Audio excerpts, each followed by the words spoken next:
মাননীয় সংসদ সদস্য গণপ্রজাতন্ত্রী বাংলাদেশ সরকারের মাননীয় প্রধানমন্ত্রী জনাব তারেক রহমানের পক্ষ থেকে আজকে ঈদুল আজহা উপলক্ষে ঢাকা 17 আসনের বিভিন্ন পর্যায়ের নেতা কর্মী এবং ভাই বোনদেরকে আজকে উনি কোরবানির গোশত ভাগাভাগি করার জন্য উনি উদ্যোগ গ্রহণ করেছেন।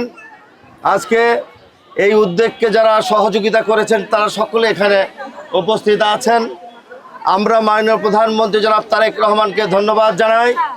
আমরা চাই আগামী দিনে ঢাকা 17 আসনের প্রতিটি অলি গলি প্রতিটি এলাকায় আমরা ঢাকা উত্তর সিটি কর্পোরেশনের পক্ষ থেকে আমাদের প্রিয় নগরবাসীকে আমরা একটু শান্তি একটু স্বস্তিতে ঘুমানোর ব্যবস্থা আমরা করব ইনশাআল্লাহ।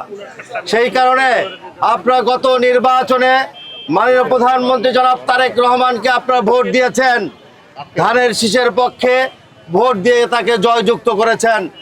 সেই কারণে আমরা জনাব তারেক রহমানের পক্ষ থেকে আপনাদেরকে ধন্যবাদ জানাই। আমরা অতীতের ন্যায় আগামী দিনে আপনাদের পাশে থেকে আমরা আপনাদের সেবা করব। ঢাকা উত্তর সিটির পক্ষ থেকে আপনাদেরকে আগাম শুভেচ্ছা এবং অভিনন্দন। আগামী দিনের ভবিষ্যৎ যেই পরিকল্পনা এই করাইল বস্তি নিয়ে মাননীয় প্রধানমন্ত্রী করে রেখেছেন, একটু ধৈর্য ধরেন, দেখবেন ইনশাআল্লাহ আপনাদের ভাগ্য উন্নয়ন হয়ে যাবে ইনশাআল্লাহ।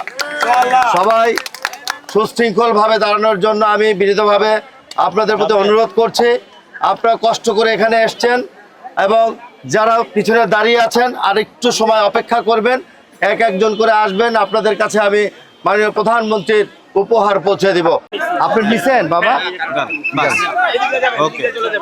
এই একটা একটা করে দেন, দেন আপনি দেন।